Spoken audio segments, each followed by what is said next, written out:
কেমন আছেন সবাই? আসসালামু আলাইকুম। অনেকদিন পর আবার চলে আসলাম আরেকটি টপিক নিয়ে। টপিকটি হচ্ছে সম্পত্তির ওসিয়ত ও উত্তরাধিকারের বিধান।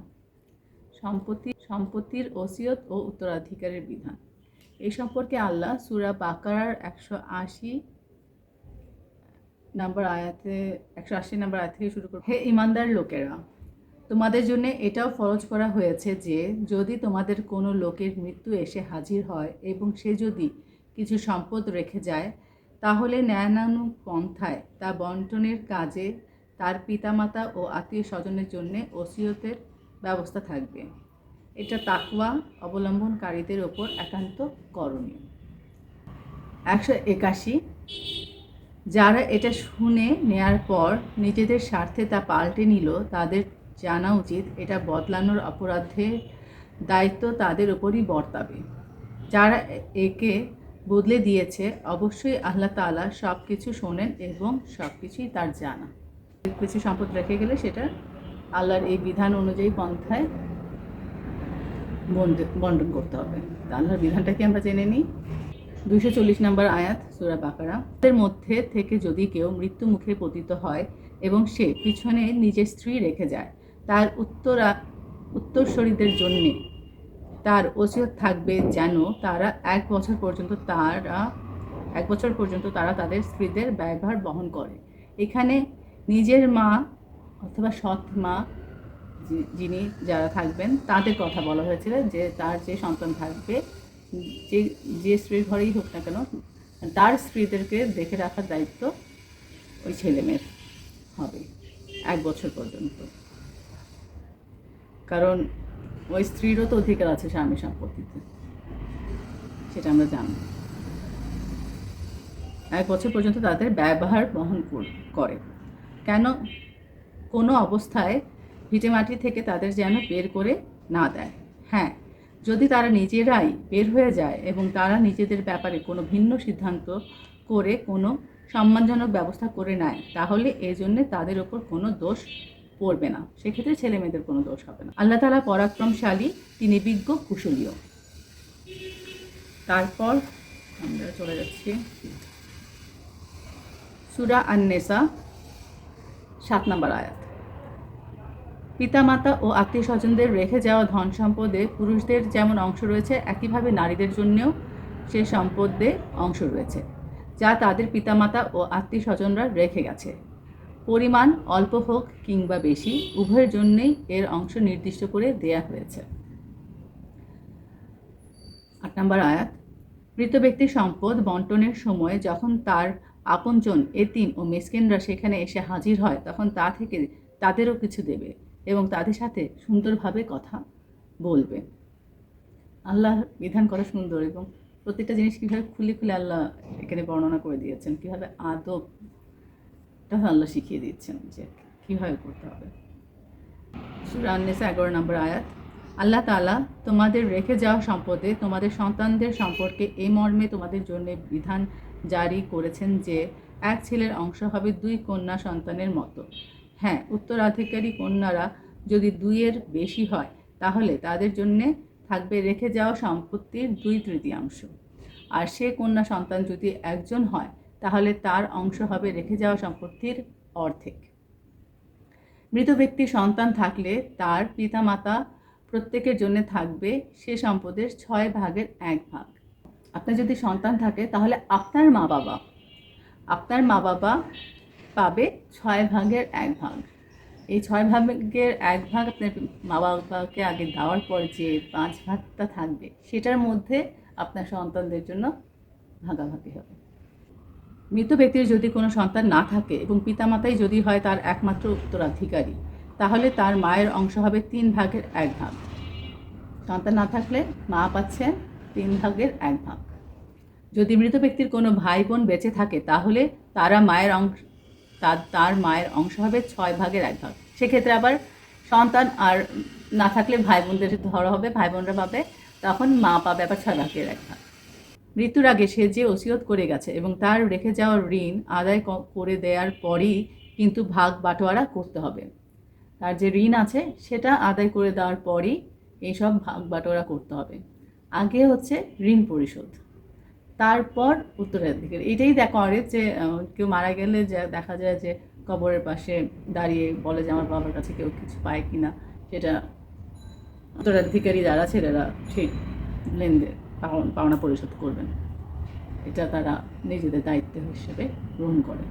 তো এটাই আর কি, যে সম্পত্তি থেকে তো না দিবে না, হয়তো কত টাকা পায় কি পায় ওটা সেই সিচুয়েশনের উপর ডিপেন্ড করবে যে কীভাবে টাকাটা পরিশোধ করবে। তো এই সন্তান উত্তরাধিকারী দিয়ে দিবে, তাহলে সে তখন পুরো মানে সম্পত্তিগুলো তারা ভাগ বাটোয়ারা করে বহন করতে পারবে। এবং এই লেনদেনের ব্যাপারটা ছেলে মেয়ের লেনদেন পাবে তার আগে দিয়ে দিতে হবে কাদেরকে? ঋণদার, তারপর পিতামাতা, যদি পিতামাতা বেঁচে থাকে মৃত ব্যক্তির 6/1 হিসাবে। আর সন্তান থাকলে সন্তান পাবে, আর নাহলে ভাই বোনরা পাবে। আর ভাই বোন সন্তান না থাকলে শুধু এক বাচ্চা যদি তার বাবা মা বেঁচে থাকে তাহলে বাবা মা 3/1 পাবে, বাবা 2 ভাগ পাবে।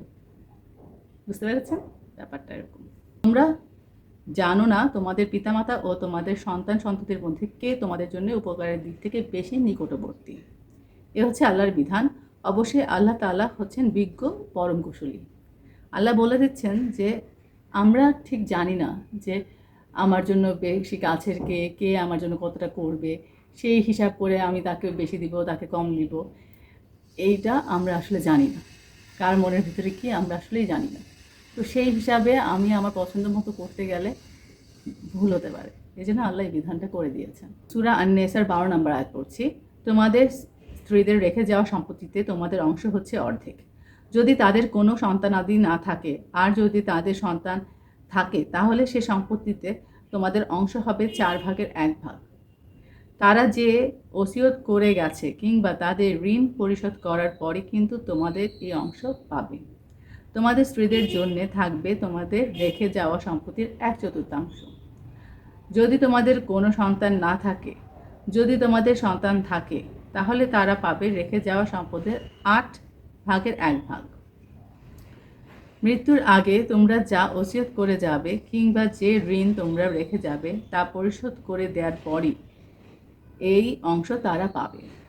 যদি কোনো পুরুষ কিংবা নারী এমন হয় যে তার কোনো সন্তানও নেই, পিতা মাতাও নেই, শুধু আছে তার এক ভাই ও এক বোন, তাহলে তাদের সবার জন্য থাকবে 6/1। ভাই বোন মিলে তারা যদি এর চাইতে বেশি হয় তবে রেখে যাওয়া সম্পদের 1/3 তারা সবাই সমান অংশীদার হবে।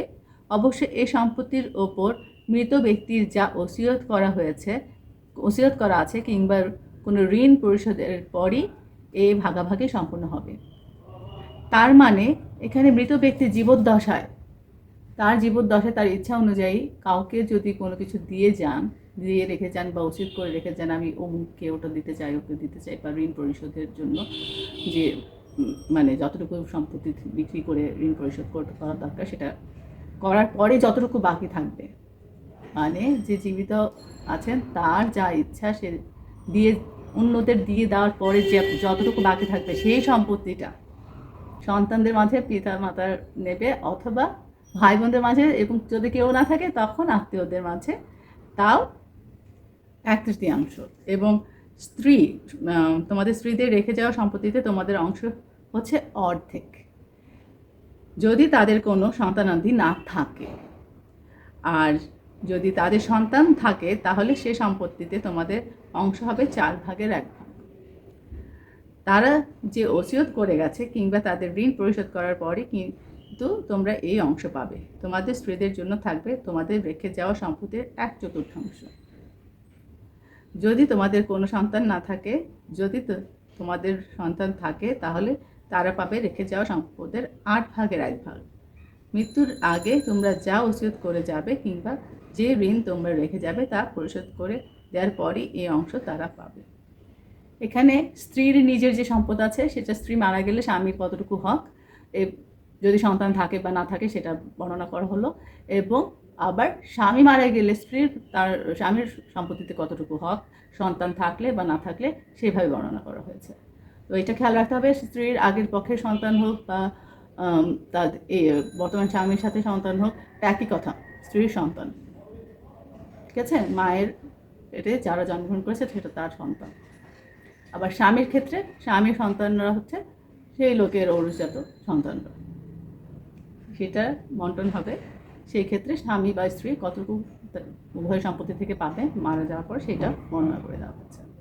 তারপরে বর্ণনা করা হয়েছে যে কেউই নাই, তাহলে মানে পিতামাতা বা সন্তান নেই, ওই পুরুষ মারা গেলে তার সম্পত্তিতে ভাই বোনদের অংশ থাকবে 6/1 আর যদি ভাই বোনরা এক ভাই ও এক বোন হয় তাহলে তাদের মানে 2 ভাই 1 বোন, ওই পুরুষের সম্পত্তিটা ভাগ হবে ওই 1 ভাই 1, সে তোমার এই গেছে 1 ভাই 1 বোনের মধ্যে, অথবা 2 বোন 1 ভাই, 1 বোন মারা গেছে সেইভাবে 1 বোন 1 ভাইয়ের মধ্যে বন্টন হবে 6/1 কিন্তু ভাই বোন যদি বেশি হয় তখন আবার 3/1 1/3। 1/3 তারা সবাই সমান অংশীদার হবে। অবশ্যই এই সম্পত্তির ওপর মৃত ব্যক্তির যা ওসিয়ত করা আছে কিংবা কোনো ঋণ পরিশোধ এর পরই এই ভাগাভাগি সম্পন্ন হবে।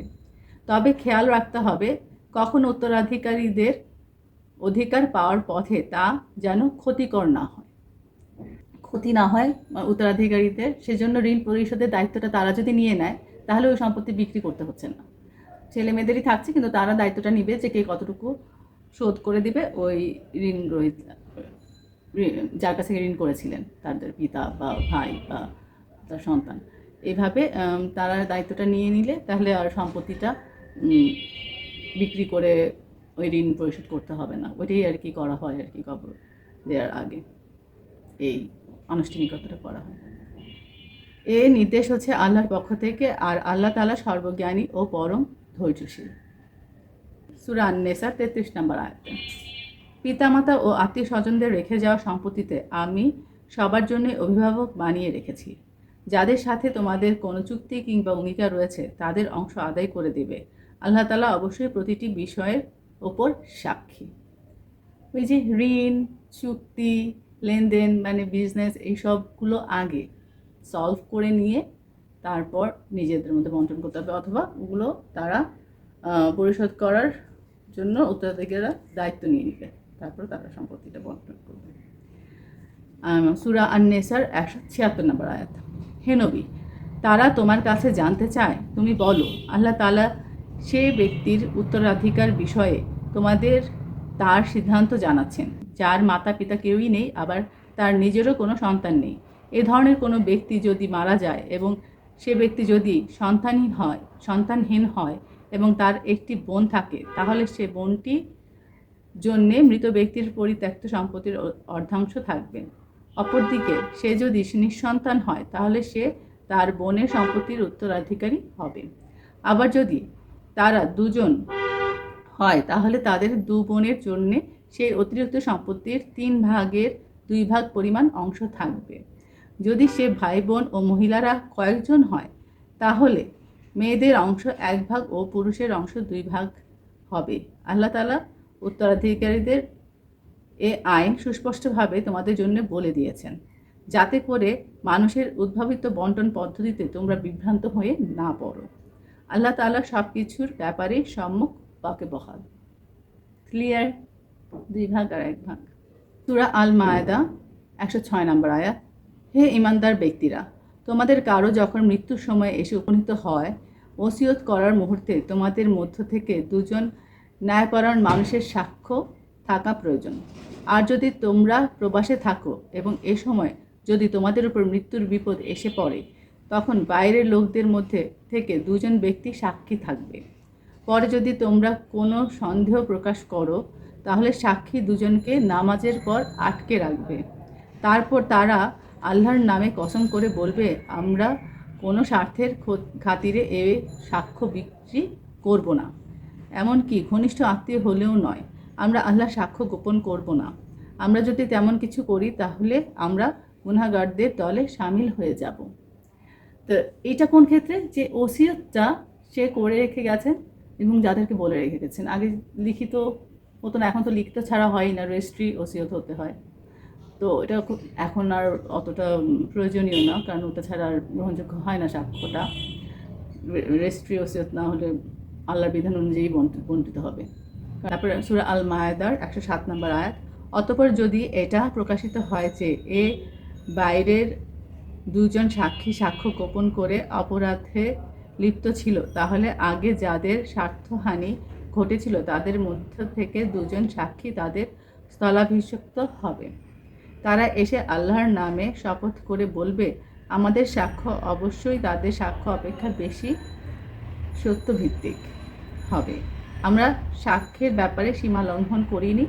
আমরা যদি তেমনটি করি তাহলে আমরা জালেমদের দলভুক্ত হয়ে পড়ব। 8 নম্বর আয়াত, এই পদ্ধতিতে বেশি আশা করা যায় তারা ঠিক ঠিক সাক্ষ্য নিয়ে আসবে, অথবা তারা অন্তত পক্ষে এ ভয় করবে তাদের কসম করার অন্য কারো কসম দ্বারা বাতিল করে দেয়া হবে। তোমরা আল্লাহ তাআলাকে ভয় করো এবং রসুলের কথা শুনো। আল্লাহ তাআলা কখনো পাপী লোকদের সৎ পথে পরিচালিত করেন না। যা আগেই সমাধান হয়ে গেছে, রেজিস্ট্রি করে ওসিয়ত করে রেখে যেতে হবে। সূরা আল আনফাল 8 নম্বর সূরা 75 নম্বর আয়াত, যারা পরে ঈমান এনেছে, হিজরত করেছে এবং তোমাদের সাথে জেহাদ করেছে তারাও তোমাদের অন্তর্ভুক্ত। যারা আত্মীয়তার বন্ধনে একে অপরের সাথে আবদ্ধ, আল্লাহর কিতাব অনুযায়ী তারাও একে অন্যের বেশি হকদার। নিশ্চয়ই আল্লাহ তাআলা সব ব্যাপারে সম্পর্ক ওয়াকিবহাল, আল্লাহ সব কিছুই জানেন। তো এখানে আল্লাহ খুব সুন্দরভাবে খুলে খুলে বলে দিয়েছেন একজন কেউ মারা গেলে তার সম্পত্তিতে অন্যদের কার কতটুকু অধিকার রয়েছে আল্লাহ সুন্দর করে বর্ণনা করে দিয়ে গেছেন, যেন পরবর্তীতে কোনো ফাসাদ না হয়। তা আমরা আশা করি যে সবাই আল্লাহর বিধান অনুযায়ী চলবো এবং প্রথমেই নিজেরা ওসিয়ত করে রেখে যাব আমরা যাকে যা দিতে চাই, তাহলে পরবর্তীতে এ নিয়ে কোনো প্রবলেম থাকবে না। বা বিজনেস বা ঋণ থাকলে সেটাও আপনি বর্ণনা করে রেখে যেতে পারেন আপনার ওসিয়তে, যে কীভাবে সেটা পরিশোধ দিতে হবে, সেটা আরও ভালো। তাহলে তারপরেই সন্তানরা উত্তরাধিকারীরা সব কিছু বন্টন করে নেবে তাদের নিজেদের মধ্যে আল্লাহর বিধান অনুযায়ী।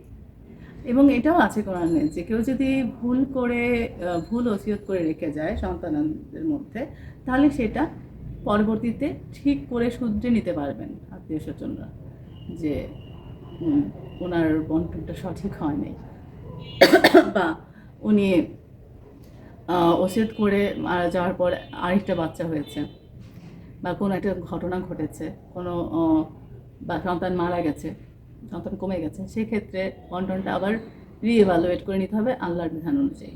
সেটা করে নিতে পারবেন সঠিকভাবে, সঠিক করার জন্য। তো আজকে এখানেই শেষ করছি। ধন্যবাদ।